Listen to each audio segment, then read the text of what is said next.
강원도 깊은 산속, 백두산 자락에 자리한 작은 절. 백두산은 사계절 내내 고요한 기운이 감도는 곳이었다. 봄이면 매화와 진달래가 조용히 피고, 여름이면 숲 사이로 바람이 흐르며, 가을엔 단풍이 대지를 물들이고, 겨울엔 하얀 눈이 절의 처마를 조용히 덮었다. 이곳은 마치 세상과 단절된 또 다른 시간 속에 머무는 듯했다. 백두사에는 여러 스님들이 함께 수행하고 있었지만 그 중에서도 특히 주목받는 이는 지연 스님이었다. 올해 29, 비교적 젊은 나이였지만 이미 11해째 출가 수행 중이었다. 그녀는 18살, 고등학교를 졸업하자마자 가족의 반대를 무릅쓰고 스스로 머리를 깎았다. 그 선택에는 이유가 있었다. 어릴 적부터 세상의 괴로움과 존재의 의미에 대해 질문을 던지곤 했던 지연은 학창시절 내내 어른들 사이에서 생각이 깊은 아이로 통했다. 누군가는 그녀를 일찍 철든 아이로 여겼고 누군가는 불안정한 내면을 가진 아이로 걱정했다. 하지만 지연은 스스로의 길을 또렷이 알고 있었다. 욕망으로 가득한 세상 속에서 자신이 살아야 할 길은 자비와 무집착의 수행이라는 믿음이 있었고 그것은 그녀를 곧장 산속으로 이끌었다. 출가 후의 삶은 생각보다 외롭고 고되었다. 이른 새벽 4시부터 일과가 시작되고 하루 종일 예불과 독경, 대중공양, 좌선과 노동이 반복되었다. 그러나 지연은 그런 일상이 오히려 마음을 평온하게 해준다고 느꼈다. 특히 새벽 예불 시간, 종소리가 어둠을 뚫고 멀리 울릴 때면 그녀는 자신이 존재하는 이유를 새삼 깨닫곤 했다. 지연 스님은 절의 대중들뿐 아니라 인근 마을 사람들 사이에서도 존경받는 존재였다. 사람들은 그녀를 백두사의 연꽃이라 불렀다. 말수가 적고 항상 조용했지만 누군가 고민을 털어놓으면 끝까지 경청했고 말 한마디 한마디에 따뜻함과 깊이가 담겨 있었다. 마을의 할머니들은 약초가 필요할 때마다 그녀를 찾아왔고 아이들은 절에서 열리는 무료 공부방에서 그녀에게 한글과 마음 공부를 배웠다. 이날 아침도 여느 날과 다르지 않았다. 지연은 새벽 3시 반, 다른 스님들보다 조금 일찍 눈을 떴다. 그녀는 불단 앞에서 조용히 향을 피우고 한 자락 기도를 올렸다. 모든 중생이 괴로움에서 벗어나기를. 그 기도는 매일 아침 그녀가 스스로에게 다짐하는 삶의 방향이었다. 예불이 끝나고 대중공양 시간이 지나자 지연은 절 뒤편 작은 밭으로 향했다. 여름 내내 가꾼 감자와 고구마를 수확해야 할 시기였기 때문이다. 맨손으로 흙을 만지며 땀을 흘리는 그 시간이 그녀에게는 하나의 명상과도 같았다. 흙의 냄새, 손끝에 느껴지는 생명의 온기, 그리고 들려오는 바람 소리. 모든 것이 어우러져 지금 여기에 몰입할 수 있게 해주었다. 그러던 중이었다. 절 입구 쪽에서 인기척이 느껴졌다. 먼지가 낀 회색 옷을 입은 중년 남자가 절을 향해 느릿느릿 올라오고 있었다. 지연은 그에게 먼저 다가가 조용히 인사했다. 안녕하세요. 절에 무슨 용무가 있으신가요? 그는 깜짝 놀란 듯 얼굴을 들었다. 깊게 팬 주름 사이로 불안한 눈빛이 스쳐갔다. 그는 한참 망설이다가 떨리는 목소리로 대답했다. 스님, 저는 죄 많은 사람입니다. 어디서부터 잘못된 것인지 모르겠어요. 그냥 여기 오면 조금은 용서받을 수 있을까 싶어서. 지연은 잠시 그의 얼굴을 바라보았다. 그녀는 그 안에서 단순한 후회나 슬픔 이상의 것을 보았다. 절박함, 혼란, 그리고 스스로도 감당하기 어려운 무거운 죄책감. 그녀는 조용히 고개를 끄덕였다. 잠시 앉아 차 한잔 하시겠어요? 그는 말없이 고개를 끄덕이며 그녀를 따라갔다. 차를 우리는 동안에도 그는 불안한 눈빛으로 방안을 둘러보았고 손은 끊임없이 무릎 위에서 꼼지락거렸다. 지연은 차를 건네며 조용히 물었다. 이곳까지 오신 데엔 분명 어떤 사연이 있으셨을 텐데 마음 괜찮으시면 들려주실 수 있을까요?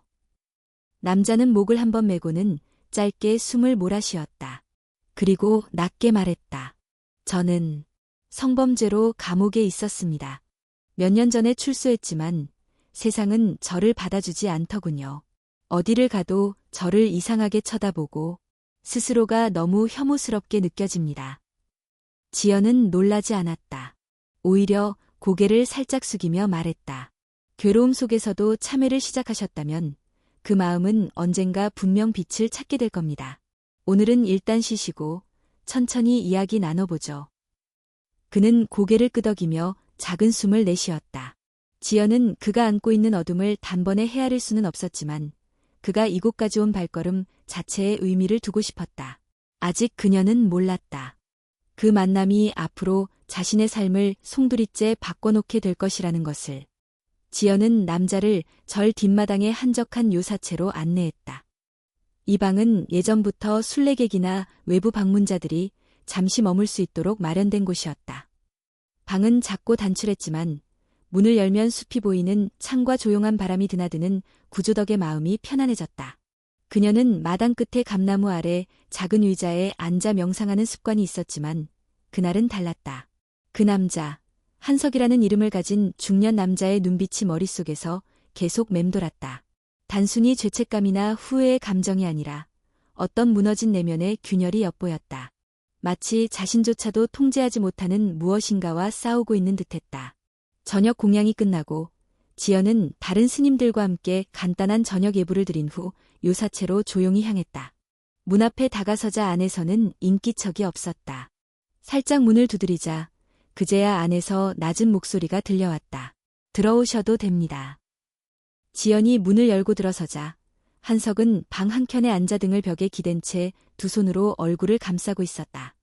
방 안은 어두웠지만 창을 통해 들어오는 달빛 덕분에 그의 윤곽이 희미하게 보였다. 지연은 방 한가운데 작은 등잔에 불을 붙이고 바닥에 앉았다. 몸은 좀 괜찮으세요? 네. 따뜻한 차 덕분에 조금 나아졌습니다. 둘 사이엔 잠시 침묵이 흘렀다. 지연은 그 침묵을 억지로 채우려 하지 않았다. 대신 조용히 그의 말이 흘러나오기를 기다렸다. 그리고 마침내 한석이 입을 열었다. 스님께는 숨기고 싶지 않습니다. 정과자라는 건 말씀드렸지만 그 죄가 얼마나 무거운지 아마 들으시면 절 이 절에서 당장 쫓아내실지도 모르겠습니다. 죄를 고백한다는 건 이미 그것이 얼마나 무거운지를 알고 있다는 뜻 아닐까요? 지연의 대답에 한석은 고개를 떨구었다. 그리고 마침내 그는 과거의 이야기를 꺼냈다. 10년 전 저는 술에 취해 여성을 강제로 감옥에서 7년을 살았습니다.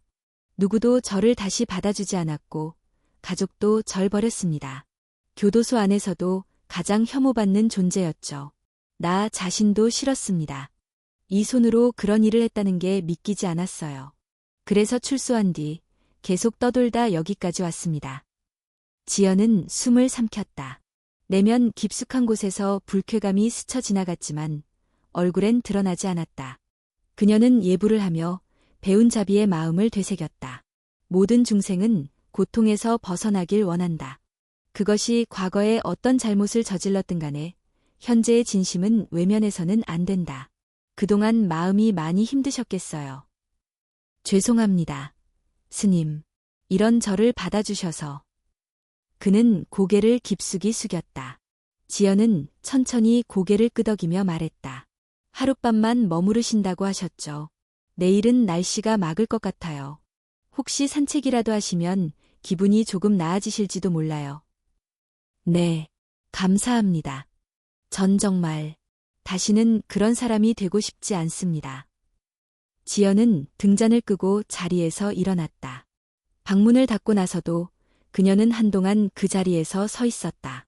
마음속에서 싸움이 일고 있었다. 그의 이야기를 듣고도 평정심을 유지하는 건 쉽지 않았다.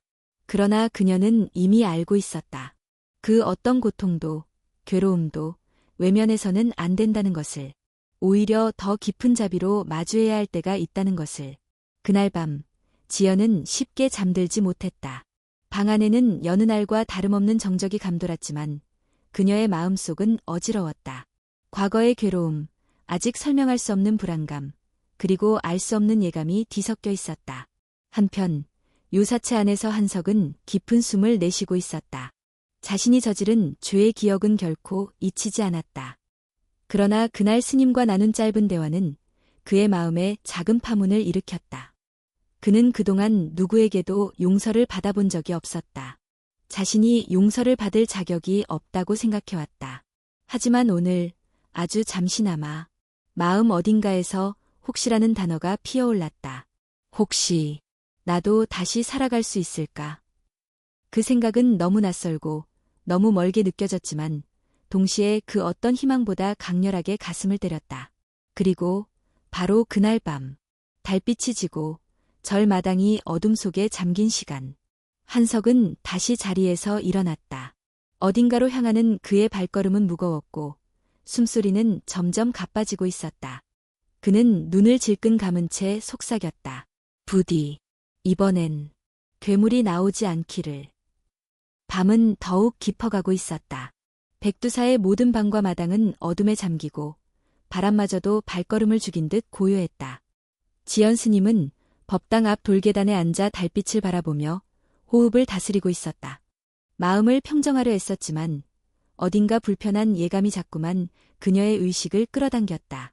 한석은 묘사체에서 자고 있을 터였다. 그녀는 그가 단지 힘든 삶을 지나온 상처 많은 중생이라 믿고 싶었다. 비록 그의 죄가 결코 가볍지 않다는 걸 알지만 그는 적어도 오늘 하루 동안 참회하는 태도를 보였다. 그러나 이상하게도 마음 한편에 스치는 불안은 사라지지 않았다. 그 순간이었다. 그녀는 인기척을 느꼈다. 처음에는 바람이 스친 것이라 여겼지만 이내 누군가의 발걸음이 마당을 서성이는 소리가 분명히 들려왔다. 지연은 천천히 몸을 일으켰다. 고요한 밤, 작은 소리 하나에도 감각이 예민해졌다. 누구 계신가요? 그녀가 조심스럽게 물었지만 대답은 없었다. 대신 발소리가 점점 그녀 쪽으로 다가오고 있었다. 지연은 마음을 가라앉히며 조용히 숨을 들이쉬었다. 이 절의 밤중에 돌아다닐 이는 거의 없다. 다른 스님들은 각자의 방에서 좌선에 들어갔을 시간이었고 외부인은 숙소를 벗어나지 않기로 약속돼 있었다. 그리고 마침내 그녀의 눈앞에 한석이 나타났다. 그는 어둠 속에서도 분명히 보였다. 헝클어진 머리, 흐트러진 옷차림, 그리고 무엇보다 눈빛. 그것은 아까 차를 마시며 말하던 겸손한 사내의 눈빛이 아니었다. 눈은 번들거렸고 숨소리는 거칠었다. 그는 혼잣말처럼 중얼거렸다. 스님, 죄송합니다. 저 정말 이러면 안 되는데. 그런데 멈출 수가 없어요. 지연은 그 순간 그가 다시 충동에 사로잡혔음을 깨달았다. 그녀는 뒷걸음질 쳤다. 마음속에서 경고음이 울렸다. 그는 다가오고 있었다. 지연은 차분하게 말했다. 한석 씨, 지금 이 순간을 넘기세요. 당신은 오늘 낮에 참여한다고 말씀하셨잖아요. 그 진심을 기억하세요. 하지만 그의 발걸음은 멈추지 않았다. 오히려 눈빛이 흔들렸다. 그는 머리를 감싸주며 비명을 지를 듯 고개를 흔들었다. 아니야. 난 괴물이야. 내 안에 무언가가 이기지 못하겠어. 지연은 더 이상 물러설 곳이 없었다. 그녀는 담담한 눈빛으로 그를 바라보며 손을 모았다. 당신이 지금 선택하는 행동은 다시 지옥으로 가는 길입니다. 스스로를 구하고 싶다면 제발 여기서 멈추세요. 하지만 그의 몸은 이미 충동에 이끌리고 있었다. 그 밤, 정확히 어떤 일이 벌어졌는지는 아무도 모른다. 절마당은 여전히 조용했고 법당의 문은 닫힌 채 어둠 속에 잠겨 있었다. 다음 날 새벽, 여느 때처럼 첫 예불을 알리는 종소리가 울렸다. 다른 스님들은 하나둘 법당으로 모여들었지만 지연은 나타나지 않았다. 스님들은 이상하게 여겨 그녀의 방을 두드렸고 그제야 안에서 약하게 신음소리가 들려왔다. 문을 열었을 때 지연은 방 구석에 웅크린 채 앉아 있었다. 옷은 흐트러져 있었고 얼굴은 창백했다. 그녀는 말을 하지 않았다. 대신 작은 떨림만이 온몸에 퍼져 있었다. 그 눈동자 속엔 공포와 수치, 그리고 설명할 수 없는 깊은 고통이 담겨 있었다. 곧이어 절 입구 쪽에서 이상한 것을 발견한 한 스님이 큰 소리로 외쳤다. 신발 한 켤레, 낡고 헤어진 슬리퍼 한 쌍이 절문 앞에 놓여 있었다. 그 옆엔 아무도 없었다. 한석은 사라졌다. 그가 떠난 흔적이라곤 신발 한 켤레뿐이었다. 절 안은 술렁이기 시작했다. 누군가는 경찰에 신고해야 한다고 주장했고 누군가는 지연에게 무슨 일이 있었는지 물어야 한다고 했다. 하지만 지연은 말하지 않았다. 그녀는 고개를 저으며 단지 이렇게 말했다. 그 사람도 결국 자기 안의 괴물과 싸우다 진 것뿐입니다. 부디 그를 더 이상 추적하지 마세요. 저에겐 시간이 필요합니다. 그녀의 말은 많은 이들을 당혹스럽게 했다. 그러나 아무도 그녀를 다그치지는 못했다. 그녀는 여전히 스님이었고 무엇보다 그 말 한마디에 담긴 평온과 깊은 슬픔이 모두의 가슴을 눌렀다. 그날 이후 지연은 방에서 거의 나오지 않았다. 그녀는 법당에도 마당에도 모습을 드러내지 않았고 사람들과 말도 거의 나누지 않았다. 하지만 매일 밤 그녀의 방에서는 조용한 독경 소리가 들려왔다. 그녀는 스스로를 다스리고 있었다. 어둠 속에서, 고통 속에서 무너진 마음을 조금씩 다시 세워가고 있었다. 그리고 몇 주 후, 지연은 자신의 몸에 이상이 생겼음을 깨달았다. 생리가 멈췄고 속이 자주 울렁거렸으며 매일 아침이면 심한 피로감이 몰려왔다. 처음엔 단순한 스트레스 때문이라 여겼다. 하지만 시간이 지나며 그녀는 점점 더 분명한 진실에 다가가고 있었다. 어느 날 오후, 그녀는 몰래 산아래 마을 보건소를 찾았다. 간단한 진료 후, 의사는 무표정한 얼굴로 그녀를 바라보며 말했다. 임신 6주 차입니다. 지연은 그 말을 듣고 아무 말도 할 수 없었다. 머릿속이 새하얗게 비어버린 듯했고 손에 들려진 하얀 종이가 마치 세상의 전부처럼 느껴졌다. 그녀는 조용히 돌아서며 속삭였다. 제가 정말 아이를 가졌다고요? 보건소를 나선 지연은 한참 동안 걸었다. 어디를 향해 가는지도 모른 채 그저 발이 닿는 대로 하염없이 걸었다. 산아래 마을의 오후는 평온해 보였지만 그녀의 내면은 것엔 폭풍에 휘말린 듯 뒤흔들리고 있었다. 임신. 그녀는 그 단어조차 아직 제대로 입 밖에 내보지 못했다. 불과 몇 주 전까지도 매일 새벽 예불을 드리며 절의 청소를 맡고 아이들에게 불경을 가르치던 사람이었다. 그런 자신이 이제 아이를 가진 몸이라니. 그것도 원치 않았던 한순간의 폭력으로 인해 생긴 생명이라니. 지연은 언덕 끝 바위 위에 앉아 저 멀리 백두산 자락을 바라보았다. 깊고 깊은 산줄기, 그 안에서 자신이 쌓아온 모든 것이 하루아침에 무너진 듯했다. 출가한 이후 단 한 번도 이런 혼란을 겪어본 적이 없었다. 욕망을 끊고 자아를 비우고 오직 자비와 수행만을 바라보며 살아왔던 시간들. 그 모든 시간이 이제 부정당하는 것만 같았다. 그러나 그녀의 손이 무의식 중에 복부로 향했다. 배는 아직 평평했다. 하지만 그 안에 아주 작은 무언가가 자라고 있다는 사실을 알고 나니 기이하게도 마음이 떨렸다. 놀라움이었을까? 두려움이었을까? 아니면 설명할 수 없는 생명에 대한 본능적인 감각이었을까? 이 생명은 나의 잘못인가요? 그녀는 자신에게 물었다. 그리고 곧 다시 대답했다. 아니야. 아이는 아무 잘못이 없어. 그날 밤, 지연은 법당 앞에 무릎을 꿇었다. 아무도 없는 공간, 어둠 속에서 촛불 하나만이 흔들리는 자리에서 그녀는 처음으로 목소리를 냈다. 부처님, 저는 지금 너무나도 혼란스럽습니다. 제가 잘못한 것입니까? 제가 아이를 가진 이 몸으로 어떻게 살아가야 합니까? 이 생명을 지켜야 하는 것입니까? 아니면 더 큰 고통을 막기 위해 내려놓아야 합니까? 그녀는 울음을 터뜨렸다. 평생 수행 속에서도 흘리지 않았던 눈물이 그날 밤 조용히 그녀의 뺨을 타고 흘러내렸다. 긴 기도를 마치고 나서도 마음은 여전히 무거웠다. 하지만 어느 한순간 한 가지 생각이 그녀의 가슴 깊숙한 곳에서 떠올랐다.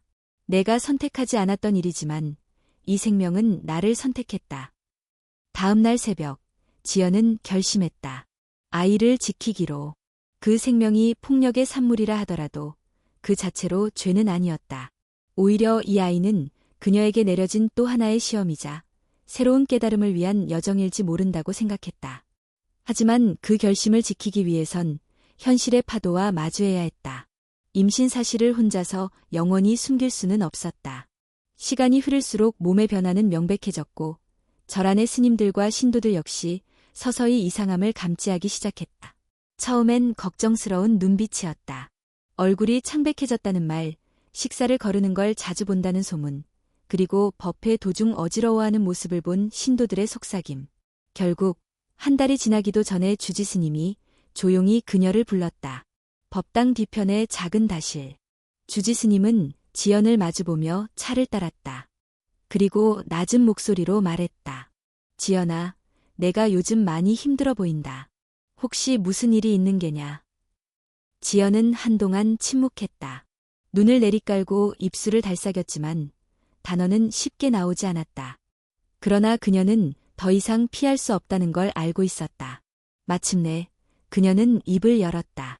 스님, 저 아이를 가졌습니다. 그 순간 다실 안의 공기가 정지한 듯했다. 주지스님은 아무 말 없이 그녀를 바라보았다. 그리고 천천히 찻잔을 내려놓았다. 누구의 아이냐 묻지 않겠다. 하지만 넌 스님이다. 출가한 몸이 아이를 가진다는 건 우리 교단의 역사에서 찾아보기 힘든 일이야. 잘 알고 있습니다. 그래서 스님께 죄송합니다. 지연의 목소리는 떨렸지만 시선은 흐트러지지 않았다. 주지스님은 그녀의 그런 모습을 보며 깊은 숨을 내쉬었다. 아이를 지우겠다는 생각은 없는 것이냐? 지연은 조용히 고개를 저었다. 그 생명은 저의 탓이 아닙니다. 하지만 제가 품고 나온 이상 책임지고 지켜내고 싶습니다.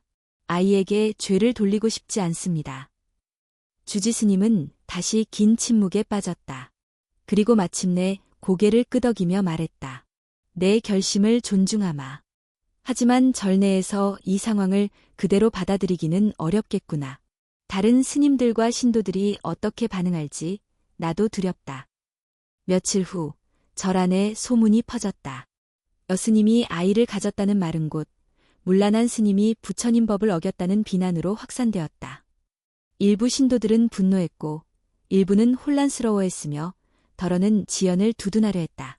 그중 가장 아픈 건 다름 아닌 지연 자신이었다. 그녀는 그 누구보다 저를 사랑했고 이곳의 공기와 땅, 사람들을 가족처럼 여겨왔다. 그런데 이제 그들에게서 고개를 돌려야 할지도 모른다는 사실이 그녀를 고통스럽게 만들었다. 그러나 마음은 단단해져 있었다. 배 속의 작은 생명은 점점 그녀의 중심이 되어갔다. 매일 새벽 예불을 드리며 그녀는 복부에 손을 얹었다. 말없이 조용히 기도했다. 이 아이가 세상에 태어나 부디 고통보다는 사랑을 먼저 만나기를. 백두사의 아침은 여느 날과 다르지 않게 시작되었다. 새벽 예불이 끝나고 종소리는 산속으로 길게 퍼져나갔다. 하지만 절 안의 분위기는 예전과 같지 않았다. 말은 없었지만 시선이 있었다. 무언의 침묵 속에서 스님들의 눈빛은 차갑고 날카로웠다. 신도들 사이에서도 속삭임이 오갔다. 정말 이래? 지연 스님이 아이를 가졌다는 게 사실이야? 설마, 어떻게 그런 일이? 소문은 눈덩이처럼 불어났다. 어느새 그것은 단순한 추측이 아닌 사실로 굳어졌고 그녀의 이름은 백두사 전체의 명예와 함께 논의되기 시작했다. 사람들은 이유를 묻기보다 먼저 판단했고 동정보다 분노가 앞섰다. 하루는 신도들 몇 명이 법회가 끝난 후 주지스님을 조용히 불러 세웠다. 스님, 이런 일이 절 안에서 일어났다는 게 믿기지 않습니다. 교단에선 이걸 어떻게 받아들여야 합니까? 주지스님은 조용히 눈을 감았다가 떴다. 지금 중요한 건 진실이 아니라 그 아이를 품고 있는 지연의 마음입니다. 그녀가 어떤 고통 속에서 그 결심을 했는지를 먼저 바라봐야 하지 않겠습니까? 하지만 그의 말은 쉽게 받아들여지지 않았다. 일부 신도들은 헌금을 중단하겠다고 했고 몇몇은 다른 절로 옮기겠다고까지 말했다. 절 내부의 스님들 사이에서도 균열이 생기기 시작했다. 도저히 납득할 수 없습니다. 출가한 몸이 아이를 갖다니 이건 파괴 아닙니까? 그렇다고 돌을 던지는 것이 자비입니까? 그 아이는 죄가 없잖아요. 서로 다른 의견들이 부딪혔고 분위기는 날이 갈수록 팽팽해졌다. 결국 주지스님은 더 이상 이 문제를 절 내부에서만 다룰 수 없다고 판단했다. 그는 교단 본부의 상황을 보고했고 몇 주 뒤 교단의 대표 스님들이 백두사를 방문했다. 지연은 작은 방에 앉아 있었다. 그녀의 배는 이전보다 분명히 불러 있었고 생명의 움직임을 느낄 때마다 안에서 무언가 따뜻한 감정이 일었다. 그러나 그와 동시에 바깥에서 들려오는 속삭임, 판단, 거부의 기운은 그녀를 점점 더 외롭게 만들고 있었다. 교단 대표 스님들과의 면담은 단호했다. 지연 스님, 상황이 매우 무겁습니다. 교단의 규율에 따르면 출가자의 임신은 중대한 파괴로 간주됩니다. 더구나 그 경위가 명확하지 않은 상태에서 교단은 이 사안을 그대로 둘 수 없습니다. 죄송합니다. 하지만 아이를 지울 생각은 없습니다. 그녀는 단호했다. 말은 조용했지만 눈빛은 흔들림이 없었다. 그럼 완전한 자진 환속 절차를 밟아야 할 것입니다. 저를 떠나야 합니다. 그 말은 곧 그녀가 이제 더 이상 스님으로 남을 수 없다는 것이었다. 머리를 깎은 지 11년. 번명 지연으로 살아온 시간들이 이제 끝나야 한다는 의미였다. 방으로 돌아온 그녀는 천천히 거울 앞에 앉았다. 거울 속에는 수척해진 얼굴과 어두운 눈동자, 그리고 배를 감싸고 있는 두 손이 있었다. 그녀는 손으로 자신의 머리를 짚었다. 짧게 자란 머리카락은 여전히 출가자의 상징이었지만 마음속에선 이미 다른 삶의 문이 열리고 있었다. 며칠 후 백두사 마당에는 정막이 감돌았다. 몇몇 신도들은 멀리서 그녀를 지켜보았고 몇몇은 차마 얼굴을 마주하지 못한 채 고개를 돌렸다. 하지만 그녀는 누구도 원망하지 않았다. 오히려 감사한 마음으로 저를 둘러보았다. 이곳에서 참 많은 걸 배웠습니다. 감사했습니다. 마지막으로 법당 앞에서 삼배를 올린 후 그녀는 천천히 절을 내려갔다. 흙길은 조용했고 바람은 가볍게 그녀의 옷자락을 스쳤다. 배 안의 생명은 조용히 움직였다. 그 작은 움직임이 그녀에게 다시 앞으로 나아갈 용기를 주고 있었다. 산 아래 마을까지 내려오자 익숙한 풍경이 낯설게 느껴졌다. 그녀는 더 이상 스님이 아니었다. 법복도 벗고 머리도 자를 수 없었다. 그저 한 명의 여자, 한 명의 임산부, 그리고 한 명의 사람으로서 새로운 삶을 시작해야 했다. 하지만 갈 곳이 없었다. 저를 떠났다고 해서 세상이 그녀를 따뜻하게 맞아줄 리는 없었다. 신분증 하나 없이, 재산도 없이, 도움을 요청할 수 있는 가족도 없었다. 밤이 깊어질수록 그녀는 더 외로워졌고 배 안의 아이는 그 외로움 속에서 유일한 위안이 되었다. 어느 날 그녀는 마을의 오래된 성당 앞에 섰다. 스테인드 글라스 창으로 은은한 불빛이 새어나오고 있었고 안에선 조용한 파이프 오르간 소리가 울리고 있었다. 처음에는 발걸음을 떼지 못했다. 불교와 천주교, 그 간극은 너무 멀게 느껴졌고 그녀는 그 문턱을 넘는 것이 마치 배신처럼 느껴졌다. 하지만 곧 그녀는 생각을 바꾸었다. 신은 다르지만 마음을 위로받고 싶은 바람은 같지 않은가. 그녀는 천천히 문을 열었다. 그리고 조용한 성당 안으로 들어섰다. 성당 안은 놀라울 정도로 고요했다. 천장의 스테인드 글라스를 통해 들어오는 희미한 빛은 마치 먼지조차 멈춘 듯한 공간을 은은히 비추고 있었다. 파이프 오르간 소리는 이미 멎었고 몇몇 신도들이 기도를 마친 채 조용히 자리를 정리하고 있었다. 지연은 문 근처에서 한참을 서 있었다. 아무도 그녀를 바라보지 않았다.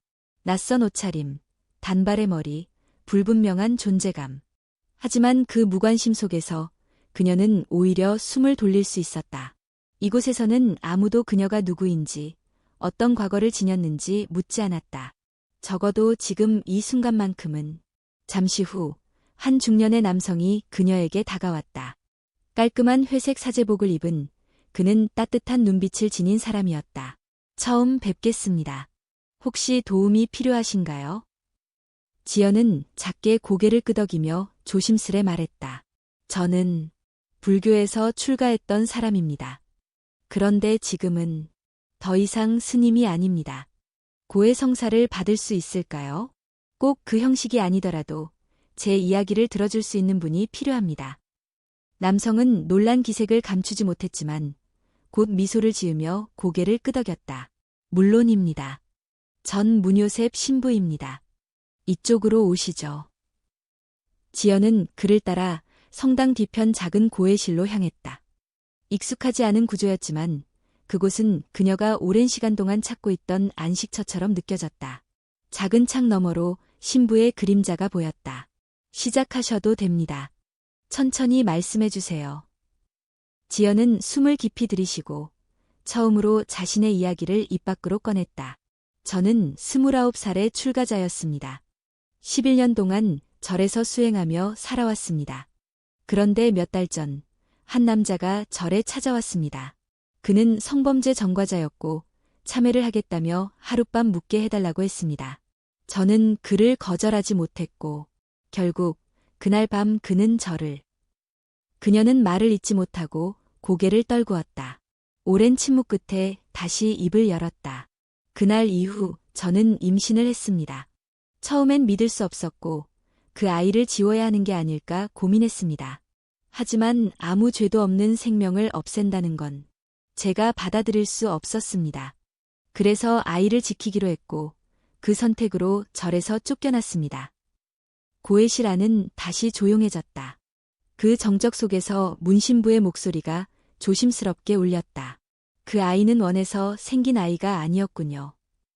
네, 하지만 아이가 자라는 것을 느낄수록 그것이 단지 고통의 결과만은 아니라는 생각이 들었습니다. 아이는 제 안에 있지만 저와는 다른 존재이고 그 존재가 제게 말을 거는 것 같았어요. 엄마, 나 여기 있어요라고. 지연은 눈을 감았다. 복부를 감싸고 있던 따뜻한 감각이 다시 떠올랐다. 문신부는 잠시 말을 멈췄다가 조용히 말했다. 스님. 아니, 지연 씨, 그 사람의 죄는 분명히 무겁고 당신이 감당한 고통은 상상 이상일 것입니다. 하지만 그 고통 속에서도 생명을 선택한 당신의 용기는 진심으로 존경받아야 합니다. 지연은 놀란 듯 고개를 들었다. 그 어떤 종교인에게도 들어본 적 없는 말이었다. 저는 당신을 판단할 자격이 없습니다. 제가 말씀드릴 수 있는 건 신은 우리가 상상하는 것보다 훨씬 더 자비로운 존재라는 것입니다. 당신이 아이를 지킨 그 선택은 사랑이며 동시에 희망입니다. 지연의 눈에서 조용히 눈물이 흘렀다. 아무도 그녀에게 그렇게 말해주지 않았다. 절에서는 침묵과 규율만이 있었고 사회는 비난과 수치심만을 던졌다. 그런데 지금 이곳에서 전혀 다른 신을 믿는 사람이 그녀를 따뜻하게 안아주고 있었다. 저는 아직도 혼란스럽습니다. 아이를 낳는 게 과연 옳은 선택일까? 제가 다시 출가의 길로 돌아갈 수 있을까? 이 아이가 나중에 그 사실을 알게 되면 저를 어떻게 바라볼까? 문신부는 담담히 대답했다. 그 모든 질문에 정답은 없습니다. 하지만 당신이 지금 느끼는 고통과 혼란은 결코 혼자만의 것이 아닙니다. 우리는 모두 상처 속에서 진리를 찾아갑니다. 그리고 때로는 그 상처가 우리를 더 깊은 사랑으로 이끌기도 하죠. 지연은 고개를 끄덕였다. 그녀의 가슴 속에 오랫동안 단단하게 굳어있던 얼음이 조금씩 녹아내리는 것 같았다. 그날 이후 지연은 성당을 자주 찾았다. 고해실은 더 이상 필요하지 않았다. 그녀는 조용한 벤치에 앉아 명상하듯 기도했고 때로는 문신부와 긴 대화를 나누었다. 그들은 서로 다른 언어를 쓰고 있었지만 결국 같은 진실을 바라보고 있었다. 하루는 문신부가 말했다.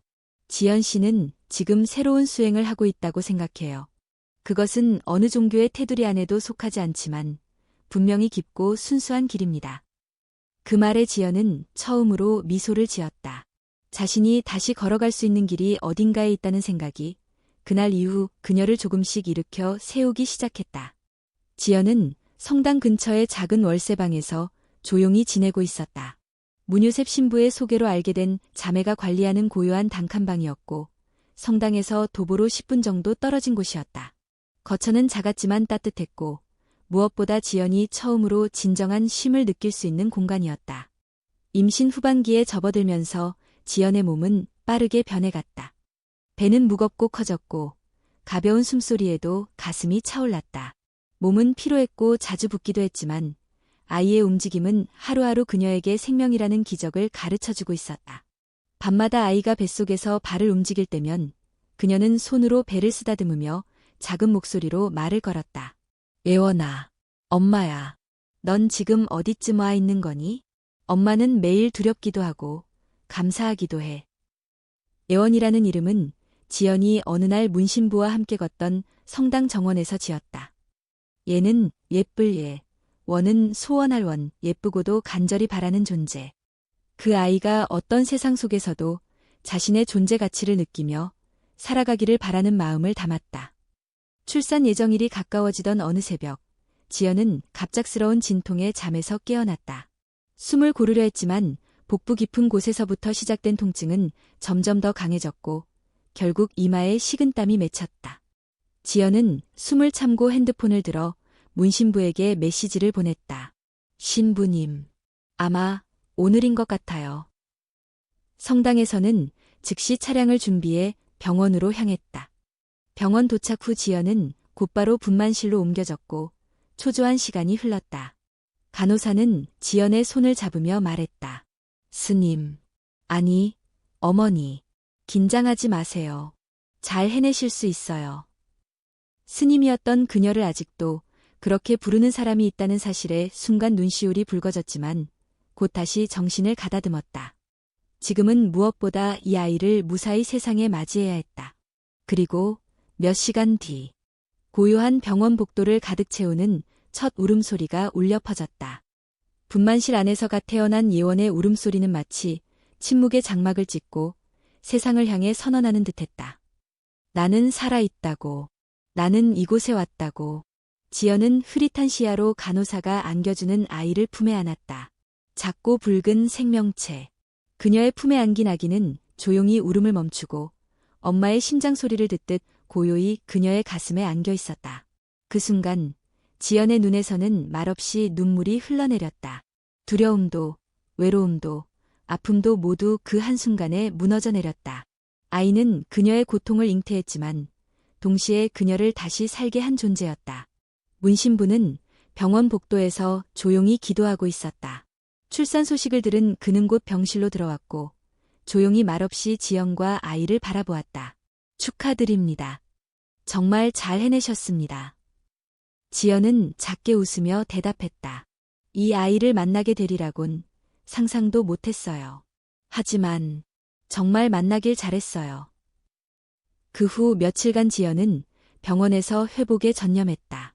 그러나 병원 측의 한 간호사가 그녀의 사연을 어딘가에 알렸는지 스님 출신 여성, 미혼모 출산이라는 기사가 어느 블로그에 실렸고 이내 SNS를 타고 급속도로 퍼지기 시작했다. 처음에는 호기심이었다. 스님이 아이를 낳다니. 하지만 곧이어 댓글에는 냉소와 조롱, 분노와 조심스러운 동정이 뒤섞였다. 자비를 말하면서 남자랑 관계를 가진 거냐? 그래도 아이를 지우지 않은 건 용기 있는 선택이다. 수행자의 탈을 쓴 위선자네. 문신부는 당황한 기색 없이 말했다. 지연 씨, 세상은 때로 진실보다 소문을 즐깁니다. 하지만 우리는 우리가 믿는 길을 묵묵히 가면 됩니다. 세상은 흘러가고 아이는 자라날 것입니다. 지연은 인터넷의 말들의 마음이 흔들리지 않으려 했었다. 그녀는 아이를 지키기로 결심했고 이미 그 대가가 어떤 것인지 알고 있었다. 아이를 안고 있는 순간만큼은 그 어떤 말도 그녀를 꺾을 수 없었다. 병원 퇴원 후 지연은 다시 성당 근처의 방으로 돌아왔다. 문신부와 신도들은 예원을 위해 작은 유아용품을 마련해 주었고 주변 여성 신자 몇몇은 주기적으로 방문해 도와주기도 했다. 예원은 빠르게 자라났다. 첫 웃음, 첫 뒤집기, 첫 걸음. 지연은 그 모든 순간을 온몸으로 받아들였다. 스님으로서의 과거는 이제 조용히 뒤편으로 물러나 있었지만 그녀의 마음속에는 여전히 기도와 수행의 정신이 살아있었다. 그녀는 매일 아침 아이를 안고 조용히 명상에 들었다. 때로는 성당 의자에 앉아 묵상하며 기도했고 때로는 아이를 안은 채 문신부와 차를 마시며 삶의 이야기를 나누었다. 어느 날 문신부가 말했다. 지연 씨, 아이는 지금부터 세상의 모든 말을 듣게 될 겁니다. 하지만 그중 가장 중요하고 오래 남는 말은 어머니의 목소리예요. 지연은 예원을 바라보며 천천히 대답했다. 그렇다면 나는 이 아이에게 세상의 온기와 따뜻함을 말해줄 겁니다. 그게 내가 할 수 있는 최소한의 수행이니까요. 예원이 태어난 지 1년이 지났을 무렵 지연은 아이를 안고 성당 마당을 거닐며 작은 꽃들을 바라보았다. 봄의 끝자락, 햇살은 따사롭고 공기는 향기로웠다. 아이는 그녀의 품에서 옹알이를 했고 작은 손으로 지연의 머리카락을 잡아당기며 깔깔 웃었다. 지연은 그 웃음소리를 들을 때마다 세상의 어떤 말보다 더 크고 깊은 위로를 느꼈다. 예원이 존재한다는 사실 자체가 그녀의 삶에 있어 가장 위대한 깨달음이었다. 그러나 행복은 언제나 조용히 균열을 감추고 찾아오는 법이었다. 어느 날 예원은 갑작스레 열이 나기 시작했다. 처음엔 단순한 감기라고 생각했다. 어린 아기들이 자주 앓는 병쯤으로 여겼다. 하지만 이틀이 지나도 열은 떨어지지 않았고 아이의 얼굴은 창백하게 질려 있었다. 예원은 기운이 없었고 젖도 제대로 먹지 못했다. 지연은 급히 병원으로 달려갔다. 아이를 품에 안은 채 대기실에서 조마조마한 마음으로 기다렸다. 의사는 여러 검사를 진행한 뒤 조심스럽게 말했다. 정확한 진단은 며칠 후 결과를 봐야 알겠지만 고열과 함께 백혈구 수치가 비정상적으로 났습니다. 소아 급성 림프 구성 백혈병일 가능성을 배제할 수 없습니다. 지연은 숨이 막히는 듯 가슴을 움켜쥐었다. 백혈병. 그 단어 하나만으로 세상이 다시 무너지는 소리가 들렸다. 그녀는 조용히 아이의 얼굴을 내려다보았다. 작고 여린 존재. 아직 세상의 꽃향기조차 다 맡아보지 못한 그 아이가 그런 병을 앓을 수 있다는 사실이 믿기지 않았다. 며칠 후 정밀 진단 결과가 나왔다. 의사의 말은 명확했다. 예원이는 급성 림프 구성 백혈병입니다. 다행히 조기 발견 단계이며 치료 가능성이 높습니다. 하지만 지속적인 항암 치료와 면역 관리가 필요합니다. 지연은 의자에 앉은 채 아무 말도 하지 못했다. 머릿속이 하얘졌고 몸은 무거웠다. 다시 시작되는 싸움. 이번에는 자신이 아닌 아이의 생명을 건 싸움이었다. 문신부는 병원으로 달려왔다. 지연은 그를 보자마자 조용히 말했다. 신부님, 제가 뭘 잘못한 걸까요? 이 아이는 이제 겨우 1살이에요. 세상에 잘못한 게 아무것도 없는데, 문신부는 그녀의 손을 잡았다. 그리고 나직하게 말했다. 지연 씨, 누구의 잘못도 아닙니다. 때로는 고통이 이유 없이 찾아오기도 합니다. 중요한 건 우리가 그것 앞에서 어떤 선택을 하느냐입니다. 예원은 바로 입원했다. 작은 병실, 작은 침대.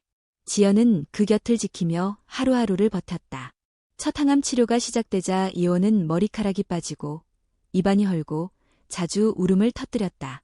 그녀는 그 울음이 들릴 때마다 가슴이 찢어지는 듯 아팠다. 밤마다 병실에서 기도했다. 불경도 읽었고 때로는 성당에서 받은 작은 성경책을 펼치기도 했다. 두 종교의 경계는 이미 그녀 안에서 사라진 지 오래였다. 그녀에게는 단지 하나의 마음만 있었다. 제발 이 아이를 살려달라는 간절한 바람. 입소문을 통해 지연과 예원의 사연이 지역 방송에 소개되었다. 젊은 여스님이 미혼모가 되어 아이를 낳고 그 아이가 백혈병에 걸려 투병 중이라는 이야기. 사람들은 충격을 받았고 다양한 반응이 쏟아졌다. 저 아이는 죄 없이 태어났는데 왜 이런 고통을 겪는 거지? 그 여자가 처음부터 스님으로 살지 않았다면 이런 일도 없었을 텐데. 하지만 저 엄마는 정말 강해 보인다.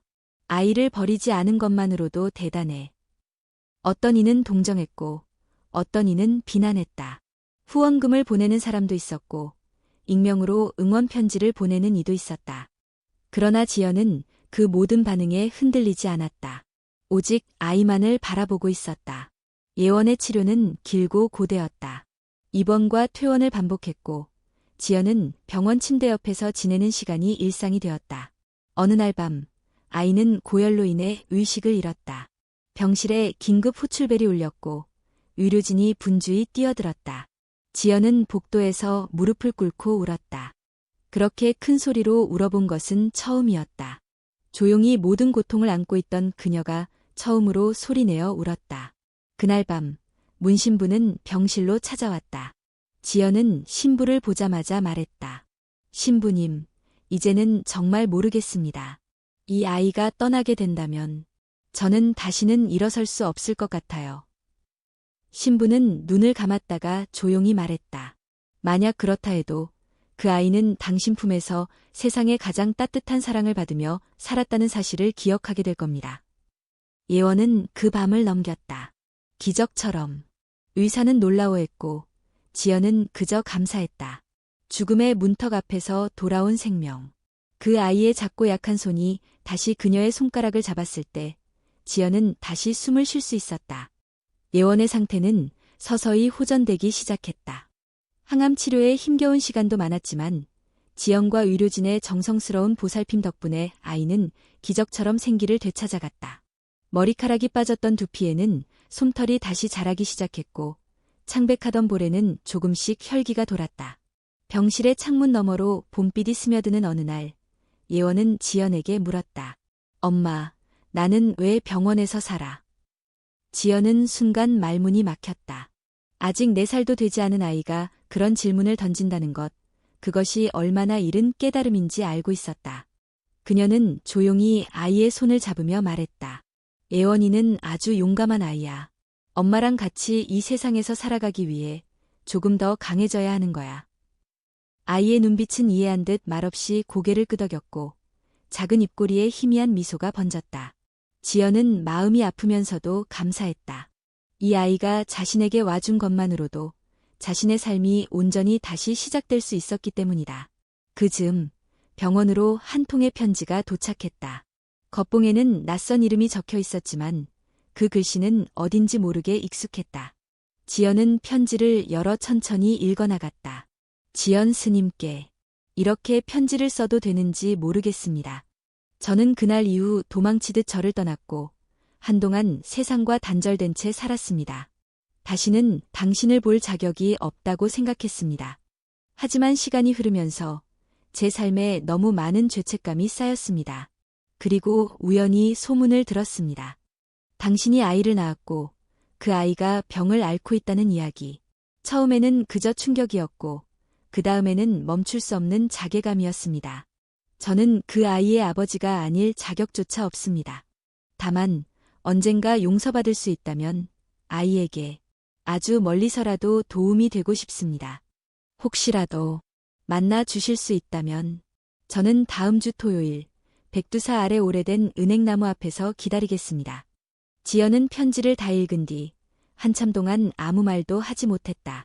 머릿속이 복잡하게 어지러웠고 마음속에는 온갖 감정이 얽혀 있었다.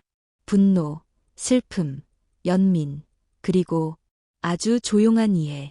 그는 범죄자였다. 그녀의 삶을 송두리째 바꾸어 놓은 사람. 하지만 동시에 예원의 생명을 가능하게 한 존재이기도 했다. 그 진실은 지워지지 않았다. 며칠을 망설이다가 그녀는 문신부에게 편지를 내밀었다. 신부는 말없이 편지를 다 읽고 조용히 말했다. 스스로의 상처와 마주하는 건 큰 용기입니다. 하지만 그 사람이 진심으로 용서를 구하려는 거라면 그걸 외면하는 것도 또 다른 고통일 수 있어요. 토요일이 되었다. 지연은 예원을 병원에 맡기고 백두사로 향했다. 머리에는 야른 스카프를 둘렀고 마음에는 무거운 침묵이 자리하고 있었다. 절 앞의 은행나무는 여전히 그 자리에 서 있었고 나뭇가지는 초여름의 바람에 살짝 흔들리고 있었다. 그 아래에 그가 서 있었다. 머리가 희끗해진 남자, 고개를 깊이 숙이고 서 있는 모습. 지연이 다가가자 그는 놀란 눈으로 고개를 들었다. 스님.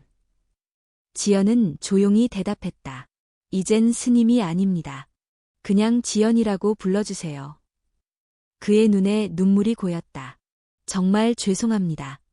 당신에게 어떤 말도 위로가 되지 않는다는 걸 압니다. 하지만 단 한 번만이라도 제 진심을 전하고 싶었습니다. 지연은 가만히 그를 바라보았다. 그녀는 예전의 그 남자가 아니다. 너무 많은 고통을 지나왔고 너무 많은 기도를 해왔다. 그리고 그 모든 시간을 통해 누군가를 미워하는 일이 얼마나 스스로를 갉아먹는 일인지 배워왔다. 전 당신을 용서한다고 말하진 않겠습니다. 그건 아직 제게도 무거운 말입니다. 하지만 증오하지는 않아요. 당신도 인간이고 그 죄를 안고 살아가야 한다는 사실만으로도 충분히 괴로울 거라 생각합니다. 그는 그 자리에 무릎을 꿇었다. 그녀는 조용히 고개를 숙였다. 고요한 바람 속에서 두 사람의 침묵은 그 어떤 말보다 진실했다. 한 가지 묻겠습니다. 말씀하세요. 애원을 만나고 싶으신가요? 그는 고개를 들지 못한 채 떨리는 목소리로 대답했다. 제가 감히 그럴 자격이 있을까요? 그 아이는 아무 죄가 없는데. 지연은 눈을 감았다가 떴다. 지금은 아니에요. 아이가 자라고 원할 때 그때가 되면 제게 말해주세요. 아이에게 부끄럽지 않은 모습으로 다시 오시길 바랍니다. 그는 조용히 고개를 끄덕였다. 그리고 그날 두 사람은 말없이 오래도록 은행나무 아래에 서 있었다. 빛과 어둠, 용서와 침묵, 생명과 죄, 그 모든 것이 그 자리에 겹쳐져 있었다. 지연은 돌아가는 길에 생각했다. 어떤 상처는 잊혀지지 않는다. 하지만 그 상처 위에 새살이 돋아날 수는 있다. 예원은 그 새살의 시작이었고, 이제는 자신이 그 아이의 길을 지켜주는 나무가 되어야 한다는 것을. 몇 해가 흘렀다. 예원은 이제 초등학교에 입학할 나이가 되었다. 키는 작지만 눈빛은 누구보다 단단했고, 몸은 아직 완전히 건강하다고 말할 순 없었지만, 이전보다 훨씬 활기찼다.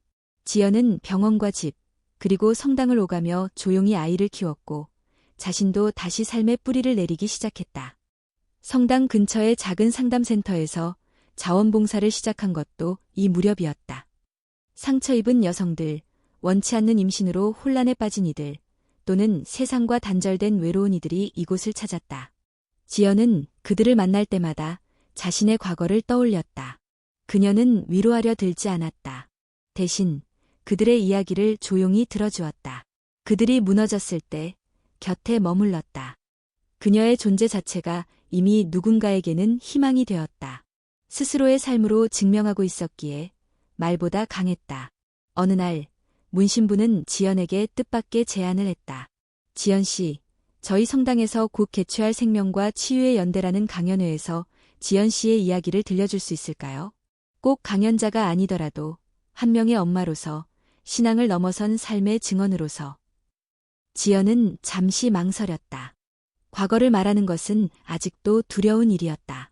하지만 그녀는 알고 있었다. 이제는 그 과거에 휘둘리지 않고 오히려 그것을 비추는 사람으로 살아갈 수 있다는 사실을. 네, 하겠습니다. 강연 당일 작은 성당 안은 조용한 긴장감으로 가득했다. 지연은 단상 위에 서서 천천히 마이크를 잡았다. 예원은 맨 앞줄에 앉아 엄마를 자랑스런 눈빛으로 바라보고 있었다. 지연은 말했다. 저는 한때 출가자였습니다. 사람의 고통을 덜어주고 자신을 비우는 삶을 살고자 했습니다. 그러나 어느 날 한순간의 폭력으로 인해 모든 것이 무너졌습니다. 저는 피해자였지만 동시에 임신이라는 현실 앞에 또 다른 길을 선택해야 했습니다. 아이를 낳기로 결심했을 때 많은 사람들이 저를 손가락질했습니다. 어떤 이는 자비를 팔았다고 했고 어떤 이는 위선자라 했습니다. 그러나 저는 그 어떤 비난보다 제 안에서 들려오는 작고 따뜻한 목소리를 따르기로 했습니다. 그녀는 말을 멈추고 잠시 숨을 골랐다. 객석은 숨소리조차 들리지 않을 정도로 고요했다. 그 아이는 지금 제 앞에 앉아 있습니다. 이름은 외원입니다. 그 아이는 제게 고통의 끝에서 피어난 꽃이었고 동시에 저 자신을 구원하게 해준 존재였습니다. 저는 이제 더 이상 스님이 아닙니다. 그러나 수행은 여전히 제 안에서 계속되고 있습니다. 그것은 하루하루 아이를 키우며 사랑하고 또 사랑을 잃지 않는 일입니다. 사람들의 눈에 눈물이 맺혔다. 누군가는 고개를 끄덕였고 누군가는 조용히 두 손을 모았다. 문신부는 뒤에서 미소를 지으며 그녀를 바라보았다. 강연이 끝난 후 한 노년의 여성이 다가와 말했다. 당신은 참 특별한 스님이었네요. 아니, 지금도 스님 같아요. 마음을 품는 모습이. 지연은 조용히 웃으며 대답했다. 지금은 한 명의 엄마일 뿐이에요. 다만 조금 더 많이 무너져본 엄마일 뿐이죠. 그날 이후 그녀의 이야기는 지역 매체를 통해 널리 알려졌고 상담소에는 더 많은 이들이 찾아왔다. 그녀는 이름을 밝히지 않고 조용히 사람들을 만났다. 어떤 이는 말없이 눈물만 흘렸고 어떤 이는 처음으로 자신의 과거를 털어놓았다. 지연은 그저 그 곁에 있었다. 예원은 점점 밝고 건강하게 자라났다. 학교에서도 친구가 많았고 그림 그리기를 좋아했다. 어느 날 아이는 학교에서 가족에 대해 쓰는 숙제를 했다. 그녀는 엄마에 대해 이렇게 적었다. 우리 엄마는 전에는 스님이었대요. 지금은 상담 선생님이고 세상에서 제일 따뜻한 사람이에요. 엄마는 내가 아플 때 항상 손을 잡아주었고 웃을 수 있을 때까지 기다려 주었어요. 나는 엄마처럼 누군가를 안아주는 사람이 되고 싶어요.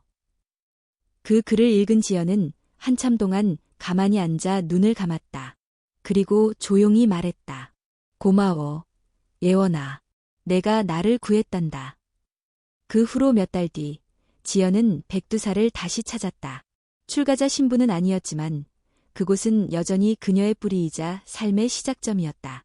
절의 주지스님은 놀라운 듯 그녀를 반겼고 두 사람은 법당 앞에서 오래도록 이야기를 나누었다. 이제 보니 자네는 새 속에서 더 깊은 수행을 하고 있었군. 네, 아마 그랬던 것 같습니다. 세상에서 무너지는 일이 수행이 되리라곤 저도 몰랐어요. 지연은 예원을 데리고 법당 안으로 들어갔다. 향을 피우고 조용히 예불을 올렸다. 아이는 합장을 하고 엄마 옆에 나란히 섰다. 그 모습은 어쩐지 완성된 풍경처럼 보였다. 해가 기울고 사찰마당에는 노을이 드리워졌다. 지연은 아이의 손을 잡고 천천히 걸었다. 그 길은 먼 길이었다. 고통과 수치, 분노와 회한이 있었지만 결국은 사랑과 용서, 이해와 연결로 이어지는 길이었다. 마지막으로 그녀는 자신에게 조용히 물었다. 이 길이 나의 구도였던가? 그리고 스스로 대답했다. 그렇다. 이 또한 수행이자 자비의 길이다. 예원이 그녀의 손을 꼭 잡았다. 둘은 나란히 사찰을 떠났고 그들의 뒷모습은 하나의 이야기처럼 저녁 하늘 아래 길게 늘어져 있었다. 누군가의 상처가 누군가의 희망이 되고 고통이 깨달음이 되는 그 여정은 끝나지 않은 채 계속 이어지고 있었다.